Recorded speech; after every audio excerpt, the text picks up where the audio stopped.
Minestra Maritata, Italian wedding soup.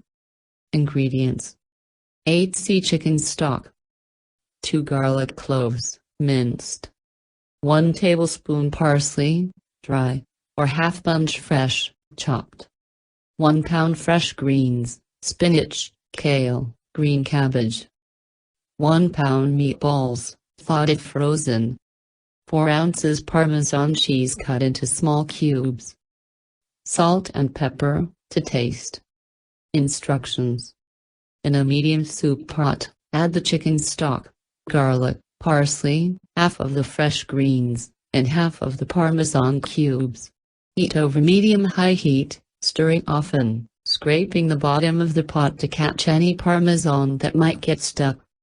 Add the remaining greens and cheese as you have room in the pot. Bring to a simmer.